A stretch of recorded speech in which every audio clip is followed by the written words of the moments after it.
Como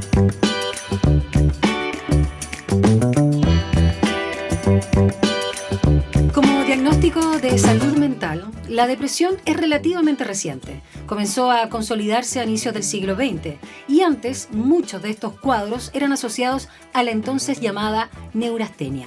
Pero su mención se consolidó durante las primeras décadas del siglo XXI y desde entonces, de acuerdo a la Organización Mundial de la Salud, se mantiene entre las 10 principales causas de años de vida perdido por discapacidad a nivel mundial. Compleja y multidimensional, la depresión involucra factores biológicos, psicológicos, culturales y sociales. Y pese a ello, es parte de los fríos índices que aparecen en los medios, junto con las tasas de ansiedad, suicidio, consumo de psicofármacos, como las cifras económicas del PIB. Lo que no debiese extrañarnos si consideramos que el término depresión, por mucho tiempo, solo apeló a las grandes crisis económicas. Y en la actualidad la salud mental parece estar en todo. Y esa idea inicial es la que recoge la psicóloga Alemka Tomisic en su libro Un planeta llamado Depresión. Ensayo que construye con distintos recursos narrativos, desde la anécdota personal a las referencias culturales, historia y conceptos, huyendo, como dice ella, de la psicologización. Así, al hablar de las emociones y la manera en la que las expresamos o también las reprimimos, según los roles de género, cita Alemka Tomisic la película Historia de un matrimonio. Para ejemplificar el dolor psíquico frente al duelo, comenta que quizás es Joan Didion, en el año del pensamiento mágico, quien mejor logró, a través de sus palabras, acercarnos a ese dolor que activa el sistema afectivo de tristeza por pérdida.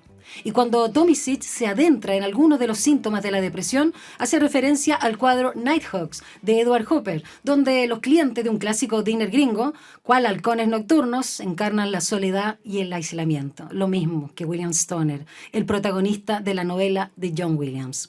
La psicóloga también nos recuerda cómo Charlie Brown, el personaje de Peanuts, es quizás una de las representaciones de la cultura popular más accesibles y tempranas de la depresión y la ansiedad. Y a propósito del título, Un planeta llamado Depresión, la autora refiere a la expansión global de la depresión en uso y abuso y su colisión con la humanidad a través de la película Melancolía, del director danés Lars von Trier. Así que tiene muy buenas referencias también para hablar de la depresión. Y estamos esta tarde, por supuesto, acá en Frecuencia Literaria con Alemka Tomisic, doctora en psicología. Ha sido codirectora e investigadora del Centro de Estudios de Psicología Clínica y Psicoterapia y ha dirigido la Escuela de Psicología de la Universidad Diego Portales. Autora y coautora de artículos científicos y columnista de varios medios de prensa escrita y hoy autora de este libro que ha sacado por el sello Debate de Penguin Random House. Me callo, Alemka, ahora muy larga mi introducción, no, me fascinan estos temas. ¿Cómo estás? Bien, buenas tardes, muchas gracias por la invitación a este programa. Oye, me encantan los temas, te lo decía fuera de micrófono, Alemka, que parecieran temas que son áridos, pero por otro lado están en el debate, hacemos uso y abuso, y tú vienes a clarificar, ¿no?, muchas cosas, y de hecho refuerzo lo que presentaba en la introducción de tus ideas, a partir de lo que tú nos cuentas, de la pregunta que tú le haces a tus estudiantes, ¿no?, de investigación en psicología. ¿Qué es la salud mental y dónde la encontramos? Y tú también señalas, todos hablan de salud mental, pero ¿qué es? ¿Qué ruido sientes que estamos como en época que tú escuchas, que tú dices, acá también hay una señal de cómo estamos abordando o no este tema? Bueno, como bien dices tú, la inauguración del libro tiene que ver con un ejercicio que cuando yo ya sabía que iba a escribir este libro, aproveché esta instancia como que yo disfruto mucho, ¿no?, de preguntarles algunos asuntos que los estudiantes me dicen, medio random en la sala de clase. Y solamente para probar una tesis, ¿no? Y es que cuando pensamos en la salud mental hoy, pensamos todo. Pensamos, por ejemplo, si tenemos ahora no sé si puedo mencionar, pero con lo que sucedió recientemente con las universidades, inmediatamente las amenazas, inmediatamente aparece la tesis de un problema de salud mental, ¿no? Y cuando hacemos eso, de alguna manera, cuando es totalizante y globalizante, dejamos de explicar la vida social de alguna forma, en su complejidad, en sus como distintas capas, por un lado, y escondemos los elementos estructurales, sociales, que hoy en día explican más claramente el malestar. No solamente el problema de salud mental que llamamos depresión o ansiedad, sino una experiencia cotidiana que yo creo que todas y todos compartimos de un profundo malestar, de cansancio, de intensificación del trabajo, de falta de futuro, digamos, Falta de horizonte. de visión de horizonte, de temor, digamos, por lo que se nos viene, un malestar que no se agota en depresión o ansiedad específicamente, y que de alguna manera escondemos bajo la categoría de salud mental. De hecho, cuando hablamos de salud mental, siempre estamos pensando en un problema de salud mental, ni siquiera estamos Sí, pensando en términos de bienestar, de algo positivo, ni neutro, ni neutro, ni neutro. ya que estamos. Entonces eso fue lo que, y claro, y cuando yo le pregunto a mis estudiantes, me encuentro con eso. Y que, no, y que en el fondo es comprensible totalmente, si ese es lo que enseñamos incluso en psicología, digamos, lo que reforzamos en nuestra enseñanza muchas veces, que nos falta a veces esa mirada más crítica o más amplia respecto de las dimensiones sociales y estructurales en el sistema, en un sistema capitalista, neoliberal, que no es difícil imaginar de otra manera también, ¿no? Hoy en día no hay como alternativas para pensar eh, nuestro mundo de una manera distinta a la que es. No hay grandes sueños, visiones, y entonces todo se resuelve a nivel individual. Y en esta idea totalizante de salud mental. Esa es como la idea que me lleva a escribir, digamos, este libro. Lemka, y de alguna forma, no quiero reducirlo, pero voy a usar esta frase bastante común, incluso cliché, cuando hablamos de que todo es salud mental, finalmente es nada, porque cuando Mm. alguien te decimos quién fue Pagamoya, Claro, no hay nadie. no hay ¿Ah? nadie. Entonces ahí se difumina y se pierde el sentido real. Y una pregunta que tú te haces también a lo largo del libro, creo que no en la introducción a propósito del ejercicio con tus compañeros en torno a la pregunta ¿qué es salud mental? Creo que va por ahí, que tú dices, ¿y por qué yo? Y ahí también el rol, que tú lo acabas de Mm. decir, de ampliar la mirada de todos los factores sociales y no solo lo clínico, lo psicológico, los los psicofármacos, Mm. desde la psiquiatría propiamente tal, son los responsables a responder esta pregunta o ocuparse de la salud mental. Sí, el tema de los saberes psi, ¿no? Claro, Lo que se exacto. llama, como la psicología y la psiquiatría, principalmente. Y claro, y la historia de este libro es que yo igual ya venía pensando en estos temas, lo había escrito en algunas columnas, pero este es un libro que yo no escribo porque digo, ya voy a escribir un libro, sino que llegan de debate, el editor de debate, y me hace esta propuesta, ¿no? De escribir un libro, me dice, de lo que tú quieras, salud mental, depresión, Algo con psicología, algo con, es lo que tú te manejas. algo con salud mental en realidad. Ya, sí, Entonces yo pensé y dije, "Ay, no quiero escribir sobre salud sí, mental, ¿no?" sí, Pese a que el libro se llama Depresión, Reflexiones sobre salud sí. mental. Eh, y claro, yo me pregunto ahí por qué no un sociólogo, una socióloga, por qué... Y claro, está muy anclado el tema de la salud mental en los saberes sí, y ahí tenemos quienes somos psicólogas, psicólogos, psiquiatras, una tremenda responsabilidad en distinguir qué es lo que es, por ejemplo, una enfermedad mental de un problema de salud mental que tiene elementos, insisto, sociales y estructurales, y salirnos, digamos, de ese discurso y promover un discurso con una mirada más amplia. Em, y por esa razón, bueno, primero acepté, segundo, porque, bueno, era Random House, una oportunidad en la vida, digamos. Y tercero, en el fondo poder, a través del libro, mostrar que el discurso o la posibilidad de, uno podría decir, de construir, ampliar el discurso de la salud mental, requiere una visión más allá de los saberes psi. Por eso esta como apertura, bueno, porque es un estilo que tengo de escritura, pero también una convicción de que tenemos distintas formas de conocer los objetos, ¿no? No solamente la académica científica, sino la cultura, la Total. propia experiencia, y tal vez distribuir y sacar de esos saberes psi la reflexión sobre la salud mental, ¿no? hay mucho de saber psi, digamos, hay un capítulo completo sobre la locura que está plagada de menciones a la psiquiatría. Sin embargo, incluso en ese capítulo hay elementos de la cultura, Cuando te de la detienes sobre todo en la experiencia. esquizofrenia y la bipolaridad, por Sí, ejemplo, sí, claro, no, pero es bien, digamos, ameno y sí, accesible, digamos, para la lectura. claro. Y no solamente busca eso, sino mostrar que la comprensión, por ejemplo, de esas enfermedades mentales no se juega solamente en su definición psiquiátrica, que es muy importante, por supuesto. De hecho, en la historia, la fundación de estos importantes trastornos en términos de la carga que tiene para las personas, sino que se va construyendo en torno al estigma, los estereotipos que se van presentando en las películas, en los libros, y el divino anticristo acá en Sí, Santiago, eh, pero en el fondo ampliar, abrir a esa mirada, uno podría decir, colectiva, social, estructural, en la cual participa, por supuesto, el individuo, pero no exclusivamente y no necesariamente es la única explicación. Mm. Y ahí, de nuevo, tratar de salir de la depresión, tratar de salir de la ansiedad. Volviendo al gran paraguas de lo llamado salud mental, la Alenka Tomisic, tú tienes un capítulo bien interesante donde hablas de ciertos componentes, ¿no?, que se le han atribuido a la salud mental. Bien público, Mm, un riesgo social y capital individual.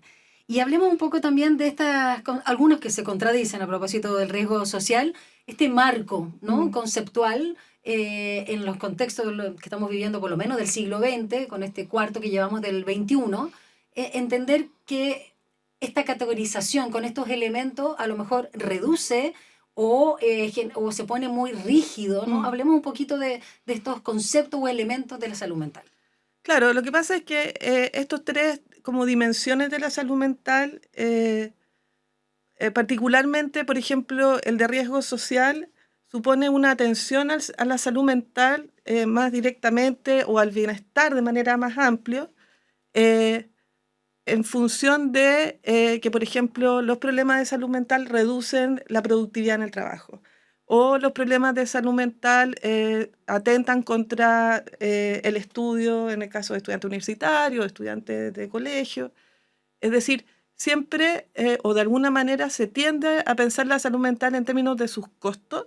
Incluso yo adscribo en parte en el libro cuando hablo de la carga de enfermedad, por Ujú. ejemplo, lo que hace pensar, o lo que me hace pensar, que de pronto la atención a la salud mental es una atención para sostener el sistema que justamente hace que la salud mental se vea desmejorada, ¿no? Es una, que es de nuevo como el sistema de político, económico, social que sostenemos a costa de nuestra salud mental, pero tenemos que mantenernos, y ahí viene el del capital individual, ¿no? Algo que tenemos que hacernos cargo individualmente de sostener, porque o si no, no somos parte de este sistema o quedamos fuera con lo que pasa con algunas enfermedades mentales, ¿no? Entonces, por ahí yo decía, que no lo digo en el libro, pero reflexiones posteriores al libro, uno se Sí, queda además. pensando que en realidad uno no debiese prestar atención, o tal vez pensaba, imaginaba, directamente a la salud mental, ¿no? Salvo en el caso de enfermedades mentales, que por supuesto que ahí hay que prestar específicamente atención en Ministerio de Salud, política de salud mental. Pero más bien uno debiese pensar cómo mejorar las condiciones de vida A propósito del malestar basal. basal que tienen un valor por sí misma y que de pasadita mejoran nuestra salud mental, ¿no? Porque parece ser que muchas veces la atención a la salud mental está puesta, insisto, en mantener el sistema que hace que nuestra salud Y es más mental bien se vea mejor. reactiva. Es reactiva, ¿no? Exacto. Alenka, escuchándote, esto no lo abordas en el libro, pero nos preguntamos con nuestro eh, productor, Marco Espinosa, que le gusta mucho también el tema de Oriente, en relación a si hay diferencias en la visión que tenemos en Occidente de las enfermedades mentales o lo que llamamos como salud mental respecto a Oriente, donde vemos que allá tiene una carga de estigma social pareciera, como lo Mm. vemos nosotros, mayor a la que hoy hay en Occidente. o de la cultura de la cual somos parte nosotros como sudamericanos. Y a pesar de que tienen todo este tema de suicidios altísimos en la población, de mucha soledad, de mucho abandono, y el famoso burnout, ¿no? Quemarse, que tú también ahí Sí. con Byung-Chul Han también lo nombras, etcétera, y que nosotros conocemos, a propósito que él Mm, es surcoreano, pero mm. alemán. ¿Hay diferencias notables entre esa visión de lo que es la salud mental o no? Mira, yo no conozco en detalle las Me- realidades de los lo que nos países de llega. Oriente, pero mira, hace poco estuve en Japón, ¿En serio? sí, y lo que me encantó, quiero volver, vivir allá, qué sé Ya, yo, pero una visión idealizada de un país obvio. que tiene altos problemas de salud mental. Pero algo que me llamó la atención es que, primero es que y tiene que ver con las distintas culturas y los distintos arreglos sociales que que nos hacen ver cómo el tema de la salud mental y el bienestar, de nuevo, es de carácter social, colectivo, y eso tiene que ver con estas variaciones culturales, ¿ya? O sea, no es un universal, no es un Sí, estable en el planeta, pese a que hable de un planeta llamado depresión. sí. Em, y por ejemplo, Japón, a principios del siglo XX o finales del siglo XIX, se embarca en una fuerte eh, como compromiso o idea de occidentalizarse, porque era la manera de alguna forma No quedar aislado. no quedar aislados, ¿no? Mm. Y además sostenerse económicamente. Pero se genera un arreglo social bien especial, hasta donde alcancé yo obviamente a apreciar, en que valores occidentales como la intensificación del trabajo, la productividad, se juntan con los valores tradicionales de la cultura japonesa, que tiene que ver con ¿Obediencia? no solamente la También. obediencia, sino el valor de lo colectivo, de Ah, lo sí. grupal, ¿no? Perfecto, Por no. ejemplo, en Tokio, Kioto, bueno, ¿Mm? en todas las ciudades, grandes ciudades, eh, por ejemplo, en el metro, es muy mal visto que tú hables fuerte o incluso que hables con quien estás viajando, todos con audífonos para escuchar los videos, están viendo el teléfono todo el tiempo, digamos, pero hay esta mezcla entre occidental, la tecnología, cosas que uno podría decir atentan contra el bienestar y contra la salud mental, tienen altas tasas de suicidio y qué sé yo, se mezcla también con ciertos elementos que uno diría, bueno, también son de bienestar y de cuidado, ¿no? Que es la preocupación por el otro y el compromiso con el bienestar del otro, no molestar al otro. De hecho, está prohibido fumar en la calle, por ejemplo. Y no es una política para el bien de las personas, sino para no molestar a quienes no fuman, ¿no? Claro. Entonces, tú dices ahí hay un arreglo social que tiene elementos que uno diría, bueno, irían por el bienestar, pero con la influencia de la cultura occidental, también dices, bueno, o sea, se genera un problema de malestar también y de problema de salud mental, que yo no creo que sea exclusivamente atribuible a la influencia occidental, sino a esta mezcla extraña. Eh, por ejemplo, esto colectivo, este valor del bien de todos, digamos, tiene consecuencias importantes en términos de las empresas, ¿no? Por el tema de la vergüenza, por ejemplo, de fallar, no porque yo fallo individualmente, sino que le fallo al colectivo, que tiene un enorme peso también en términos de bienestar. Mm.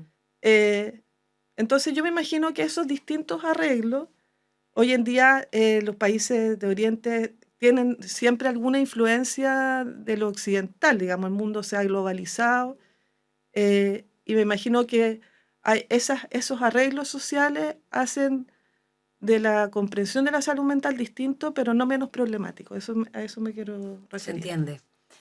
Alenka Tomisic, bueno, autora, psicóloga, doctora en psicología y autora de Un planeta llamado Depresión, reflexiones sobre salud mental, publicado bajo el sello Debate de Penguin Random House. Nuestra invitada, nuestra autora, está muy bien escrito el libro, ¿ah? La verdad que lo gocé, lo disfruté. Y me encantó además todas las referencias, porque todas las referencias que hacías, tanto de película como de las artes plásticas, la literatura, qué sé yo, tú decías, oye, qué buen gusto tiene, porque tiene el mismo gusto mío, la típica autorreferencia. Y tienes además, y aquí doy pie para que vayamos a la pausa musical, un código QR con una playlist. Sí. Cuéntanos un poco también de ese ejercicio. En algún momento, bueno, yo me gusta mucho escuchar música, no tengo así como un estilo en particular de música, me gusta toda la música, ¿Eres de canciones? de canciones, de De jazz, de varios, música muchos estilos. clásica, así como bien variado. Y en algún minuto, bueno, en algunos capítulos hago mención a ciertos temas musicales que me permiten, por ejemplo, hablar de la tristeza no tiene fin, qué sé yo, y la felicidad, ¿no? Esa bossa nova, Sí. Y así otros. Yuri, Sí, La Maldita Primavera. La Maldita Que italiana, Primavera. tú sabes, pero la conocemos Sí. por Yuri. Y entonces en algún minuto le dije al editor, le dije, ¿sabes qué? Este libro lo he escrito escuchando esta música. Entonces me gustaría que quienes lo leyeran tuviesen la oportunidad de leerlo, de escuchar este libro también, digamos, musicalmente, el soundtrack, si quieres. Total. Y le dije, ¿puedo hacer un playlist código QR? Me dijo, sí, por supuesto. Así que fue. Y vamos con una de las canciones que elegimos, de hecho, con Marco Espinosa, nuestro productor, que encabeza este playlist del libro Un planeta llamado depresión. Vamos con Queen, Somebody to Love.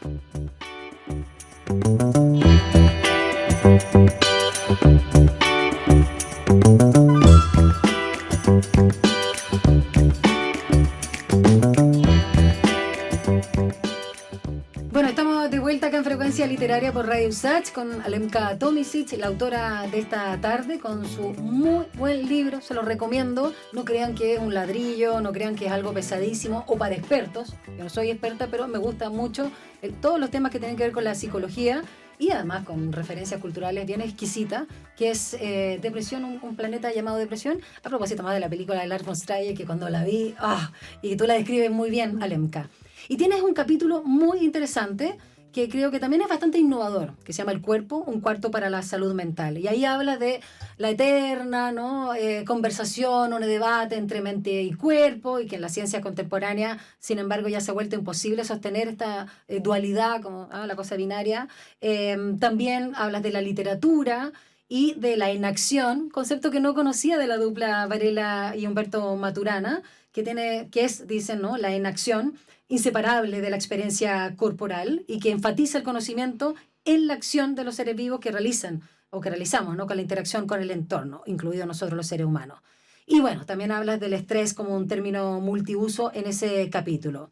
Y la entrada que tienes a ese capítulo me parece muy interesante, así que si la puedes leer. Y también, ¿por qué decidiste abordar este tema que quizás no siempre se aborda? Sí, bueno, efectivamente, no siempre se aborda en el debate público sobre el tema de la salud mental. Todo queda como reducido a la idea de mental, y una idea de mental como bien etérea, como si la mente estuviera en otro lugar. Como la nube. La nube. Y incluso cuando se grafica la idea de mente, suele graficarse como en el cerebro. Sí. Como si la mente se jugara exclusivamente en ese lugar, y se la biologiza mucho también. Si bien el cerebro y la biología es cuerpo, es como un cuerpo decapitado, ¿no? Y entonces me interesó reflexionar dentro de este libro la idea del cuerpo mucho más amplio, que el cuerpo individual, el cuerpo también en la relación con otros cuerpos. Y lo disfruté mucho, la verdad, debo decir, escribiendo. Escuchamos entonces, Alemka. Bueno, el título del libro es El cuerpo, un cuarto para la salud mental. La literatura se empeña en sostener que su asunto es la mente, pero todo el día, toda la noche interviene el cuerpo, embota o afila, colorea o decolora, se vuelve cera bajo el calor de junio y se endurece como sebo en la bruma de febrero. De esta manera abordaba Virginia Woolf en su ensayo On Being Ill el tan trillado como nunca del todo resuelto asunto de la relación entre mente y el cuerpo. La literatura, como el pensamiento y las palabras, se presenta en apariencia como el territorio de la mente. La corporalidad, no obstante, la irrumpe, pulsa y transpira. La autora nos recuerda así algo fundamental, aunque supone cierta obviedad. La experiencia mental nunca se da en el vacío, está contenida en un cuerpo, aunque la naturaleza de éste se encuentre sujeta a discusión. pareciera por momentos hasta el infinito y más allá. No solo es dado preguntarse qué significado contienen las palabras de Woolf, sino también en qué circunstancias tuvo ella esa ocurrencia. Tenemos la certeza de que al menos respiraba. Calmada, exaltada, no lo sabemos. También su corazón palpitaba. ¿Se habrán dilatado sus pupilas? ¿Habrá sentido la calidez? ¿O habrá temblado cuando pensó en la noche, en el calor de junio o en la bruma de febrero? ¿Habrá sentido el peso de su cuerpo en la silla que la sostenía? ¿Habrá escuchado el sonido de fondo de los insectos? ¿Habrá tenido sed o aguantado un momento sus necesidades para llegar a un punto final? Por supuesto que no tenemos cómo saber ni nunca lo sabremos. No hay biografía que nos informe de la experiencia corporal de Virginia Woolf, de sus manos cuando sostuvieron la pluma, de sus dolores ni de sus cosquillas. Pero tenemos la convicción, eso sí, de que tuvo un cuerpo, que lo habitó, que el cuerpo fue ella y que ella con su cuerpo creó una obra. Es curioso que sea la literatura una de las actividades más descorporizadas en apariencia, en donde encontremos tanta ocupación sobre el cuerpo en las palabras. ¿Será por la extraña experiencia encarnada del ejercicio de la escritura?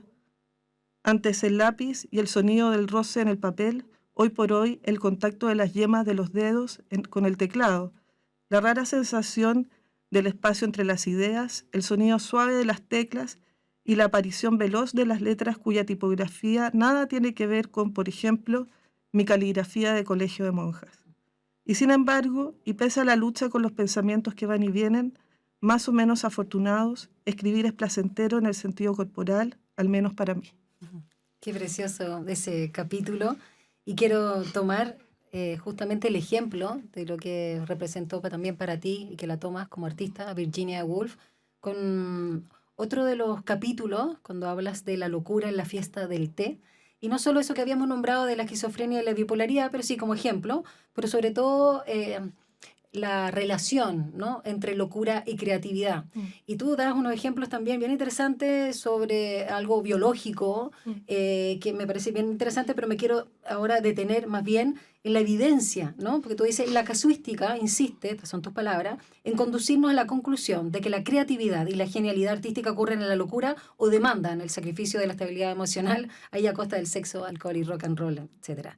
Y acá tú dices que está la evidencia justamente, aunque es variable, pero hay muchos casos. Y en esto, no solo Virginia Woolf, que tú acabas de nombrar, Oscar Wilde, Edgar Allan Poe, Hemingway, Emmanuel Carrer, que viene a tu universidad, a nuestra universidad, la de Portales, nuestra otra universidad, Edith Piaf, por supuesto, Janis Joplin, Jim Morrison, Clarice Lispector, Freddie Mercury, que acabamos de escuchar, Kurt Cobain, que vamos a escuchar, Sinead O'Connor, Jackson Pollock, Van Gogh, bueno, hay tantos. Y David Foster Wallace, que me quiero detener ahí a propósito, no leí La persona deprimida, pero vi la obra de la actriz, además, se me olvidó ahora el nombre, Amparo María, no, la argentina, que vino primero acá, que se suicidó después de eso. Y me acuerdo la conmoción, o cómo lloré de emoción, ya vamos a hablar de eso, cuando vi esa obra de teatro personificada por ella, que la hizo tan natural que yo sabía que no estaba actuando. Ella estaba recordando, estaba hablando de sí misma, la actriz. Y quedó muy mal después de hacer esa obra, y ella se quitó la vida hace un par de años. Se me olvidó ahora el nombre, pero es una tremenda actriz muy conocida argentina. Después la hizo el Amparo Noguera. ¿Qué pasa con esta relación? Cuéntanos un poquito también de cómo abordas ese capítulo, porque también suena un poco fascinante, pero también nos da miedo, ¿no? Así, pucha, para ser creativa tengo que estar sufriendo el padecimiento para la escritura, como dicen muchos a propósito de Kafka. Ay, no está Kafka acá, pero no, habría que agregarlo. Habría que agregarlo. Sí. Tantos, ¿no? Tantos, en la verdad. Y sí. tantas. Tantas y tantas, sí. Sí. Bueno, esa es una parte creo que más bien final de la locura en la fiesta del té, pero me parece muy importante porque algo que uno podría pensar es como positivo de la locura, a mi juicio se transforma en un estigma y una presión para las personas que portan trastornos como la esquizofrenia o la bipolaridad, ¿ya? Efectivamente hay una sobrerepresentación en el colectivo de artistas de personas con diagnóstico de esquizofrenia y bipolaridad, de eso no hay duda. Sin embargo, eso no quiere decir que todas las personas que portan bipolaridad y esquizofrenia sean particularmente creativas, por lo menos en lo artístico, o geniales, ¿no? En lo artístico. Entonces, además de tener que demostrar normalidad, se ven a veces muy compelidas y compelidos a demostrar creatividad. Ese es un punto. Ahora, hay una gran representación y han habido explicaciones bien interesantes que vienen de la epigenética. La epigenética es una ciencia vinculada a la genética y hay unos estudios muy, muy interesantes que muestran que hay ciertas configuraciones genéticas que son posibles de ser observadas en personas con bipolaridad y con esquizofrenia que eh, son, se, son similares a la configuración genética que da cuenta del trastorno. Y que dan cuenta finalmente de una expresión genética que antiguamente se llamaba de vulnerabilidad, hoy se llama de sensibilidad, que son personas que son mucho más sensibles a los influjos del medio externo, sean estos buenos o malos. A todos, claro. A todos. Y esa sensibilidad está muy asociada al pensamiento creativo y a la creatividad. Entonces, se dice que esa mayor representación tiene que ver con esa similitud en la expresión genética. Ahora, se ha visto, por ejemplo, que las personas, hay estudios, incluso aquí en Chile, ¿no? con bipolaridad, tienen una mayor representación no solamente de comportamiento creativo, sino también en mujeres hay mucha mayor frecuencia de trauma infantil, ¿ya? Que probablemente activa el trastorno por esta misma sensibilidad. Pero el lado bonito de las cosas es que estas personas con mayor sensibilidad, que es parte de una expresión genética, también son más sensibles y se benefician más, por ejemplo, de la psicoterapia. Entonces, poder separar, digamos, y no rendirse al bienestar por esta sensibilidad es súper importante. Y por otro lado, nosotros no sabemos quiénes portan esta configuración genética. Y de pronto debiésemos comportarnos con todos y todas como si tuvieran esa sensibilidad. Sería como una responsabilidad colectiva por el bienestar. Ahora, hay muchas personas que son muy creativas, autores, mismo Carrer, Sí, ¿no? Carrer. Que han podido sobrevivir de alguna manera al peso del trastorno sin perder ese talento, ¿no? Esa posibilidad de ser más creativos. Y él lo cuenta más en sus libros, en ¿no? sus libros. Autorreferente con depresiones, sí, con ciertas situaciones. Sí. Y yo creo que aparece en otro capítulo esta idea de la experiencia vivida usada a favor de la recuperación. Sí. Es algo que hace Carrer, por ejemplo. Sí, totalmente. Y ya que estamos hablando también de escritores, sigamos, porque me acabo de leer, lo tenía pendiente, y tú lo nombras también en tu libro, como que me recordaste, ¿no? Fue literalmente una campana, pero no de cristal, pero sí el libro justamente, La campana de cristal de Sylvia Plath. Que es tremendo y es muy autorreferente, digamos, o sea, se nota que Esther es ella, es Sylvia, en todo sentido. Y cuando tú abordas el suicidio, y a propósito también de Virginia Woolf, claro, también nos aclara que no todas las personas que se suicidan o deciden quitarse la vida o me bajo de este planeta, parafraseando a Mafalda, lo hacen por trastornos, por problemas o por esta sensibilidad que antes se llamaba vulnerabilidad, ¿no? Sí. Y eso es bien interesante porque también tiene mucho estigma social el suicidio. Sí. Bueno, en el caso de Sylvia Plath, se dice que sí ella portaba un trastorno bipolar, pero es cierto igualmente lo que tú mencionas. A veces el suicidio es simplemente una pérdida de esperanza, digamos, en nuestras sociedades, sobre todo porque hay suicidios en otras sociedades, volviendo a Japón, que tienen otros sentidos, digamos, que no tienen que ver siquiera con la salud mental, ¿no? Tienen elementos culturales. Sí. No quiero decir que con eso es bueno suicidarse. El tema del honor, ¿no? Del honor, claro. Pero no todas las personas por un lado, no todas las personas que están deprimidas van a terminar en un riesgo suicida o en un suicidio. No todas las personas que portan un trastorno bipolar van a terminar en lo mismo, ni en la esquizofrenia, aun cuando es más probable o de fondo hay mayor riesgo. Más que sea probable, hay mayor riesgo, hay que prestar atención cuando aparecen signos vinculados con eso. Pero hay suicidios que tienen que ver simplemente con la instalación de una profunda desesperanza, y ahí yo no sé si presento el ejemplo o en otro capítulo, en el caso del estrés de minorías, por ejemplo, que en personas LGBT el suicidio y el riesgo de suicidio está mucho más presente que personas heterosexuales y cisgénero, y que no tiene que ver con que porten un trastorno en particular, sino porque se instala una profunda desesperanza para ello. respecto al derecho a existir, ¿no? Exacto. Y a la posibilidad de existir de buena manera. Sí, porque hay violencia. Hay violencia y todo. Y eso hay yo, en un momento uno pensaba, yo investigo en estos temas, que la cosa estaba mejorando socialmente hablando, pero en estos tiempos, digamos, hemos tenido un retroceso importante, ¿no? Y bueno, a eso hay que prestar particular atención.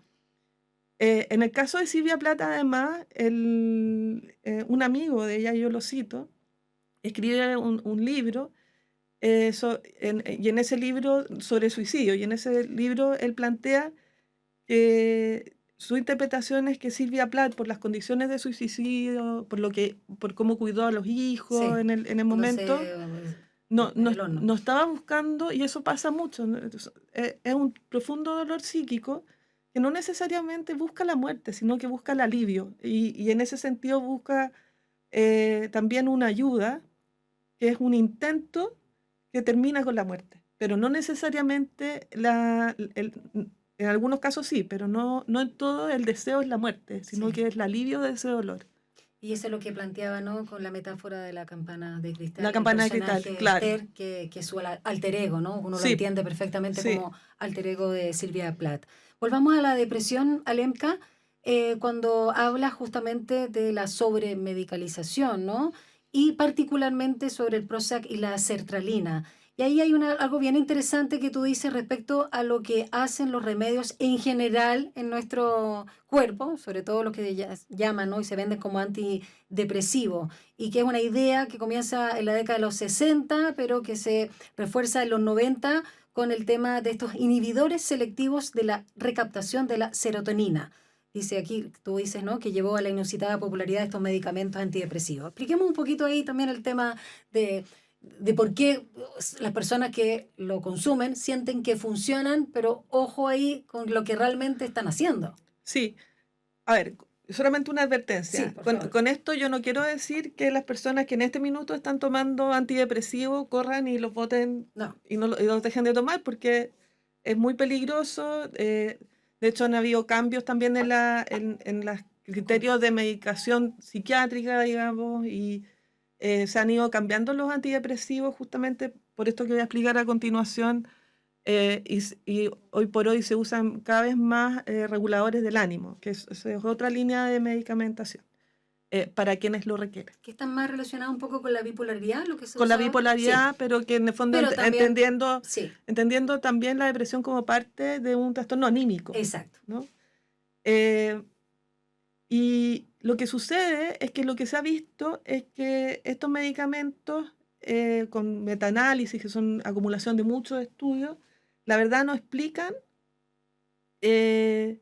primero el trastorno depresivo, y segundo la recuperación del trastorno depresivo, sino más directamente, sino más bien la modulación de un cierto ánimo que de alguna manera facilitaría una sensación de bienestar, que permiten esa sensación de bienestar o de menos sufrimiento, recuperarse de la depresión, pero no necesariamente apuntan directamente a la sintomatología depresiva propiamente tal o al mecanismo que llevaría biológicamente a la depresión, porque además se ha puesto en cuestión que, sobre todo en los cuadros depresivos como adaptativos, que se llaman, o reactivos, supongan como mecanismo causal un mecanismo biológico. Más bien es multicausal y tiene mucho que ver con lo que ya estaba diciendo antes sobre condiciones de vía de alto estrés, de la vía de la ciudad muy ruidosa,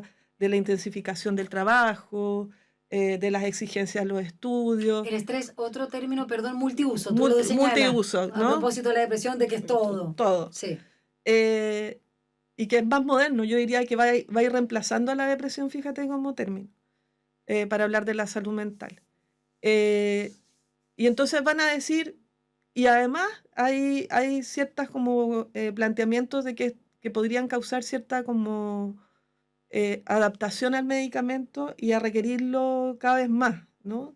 y que eso tiene que ver con la relación entre las grandes farmacéuticas, con los criterios de diagnóstico de los trastornos. Entonces, actualmente estamos con el DSM-5, que ha sido muy cuestionada por estas razones.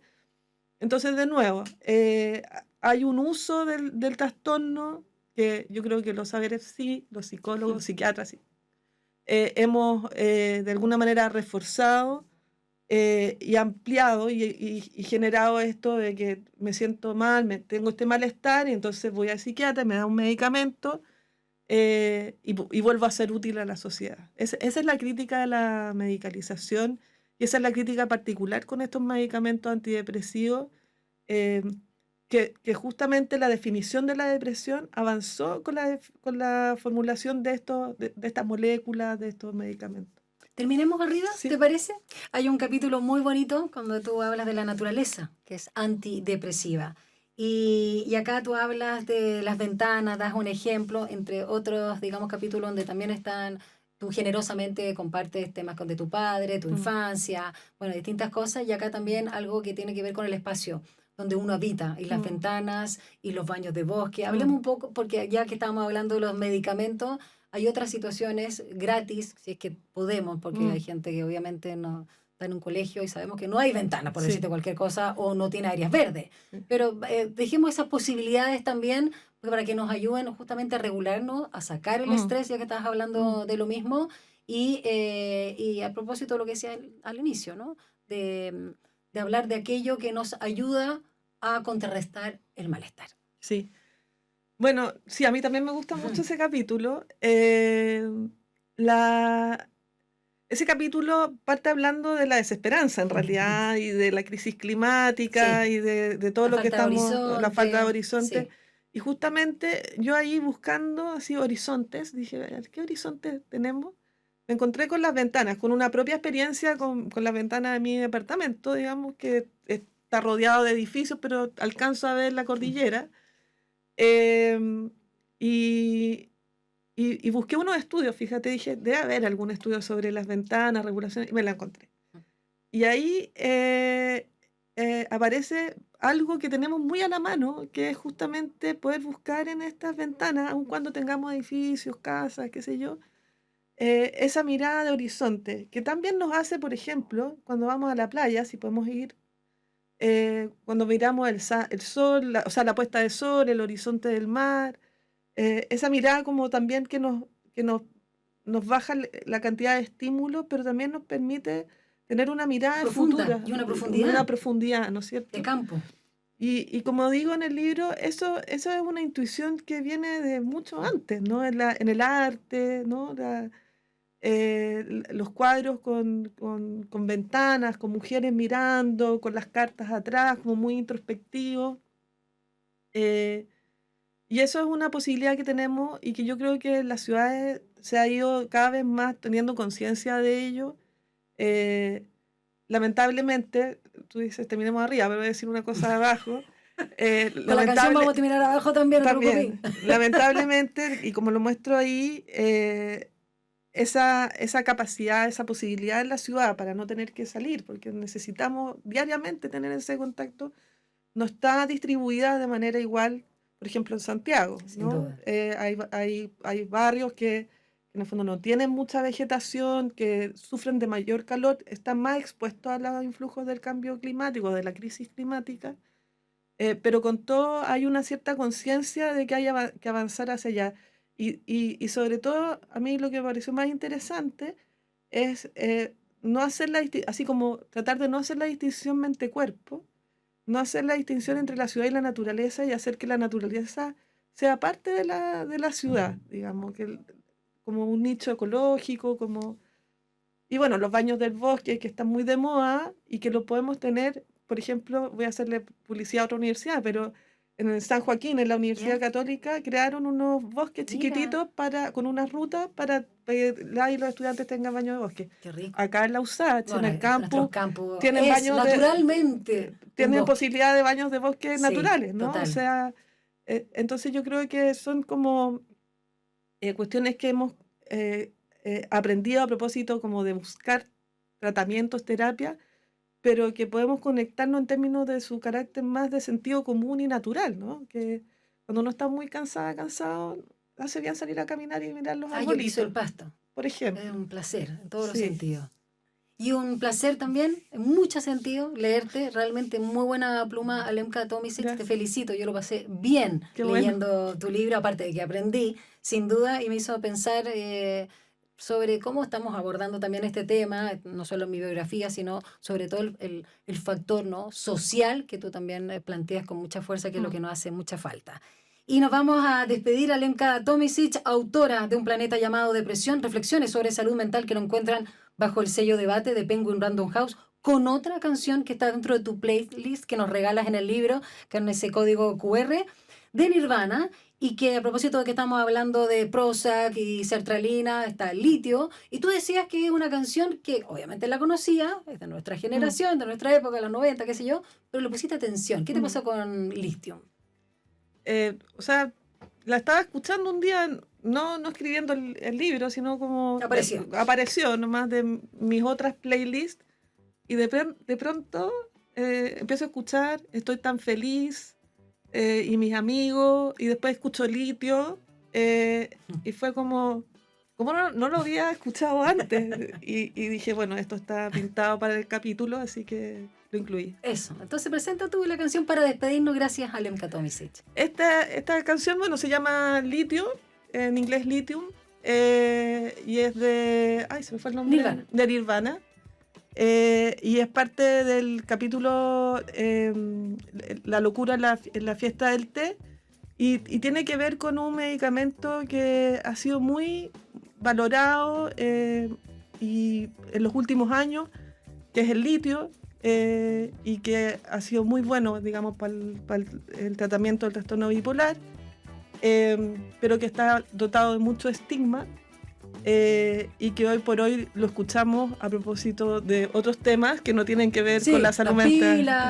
Claro. Minerales críticos, qué sé yo, el norte. Y hay que decir que el vocalista de Nirvana, bueno, él mismo portaba un diagnóstico bipolar y bueno, lamentablemente tuvo un final no muy feliz.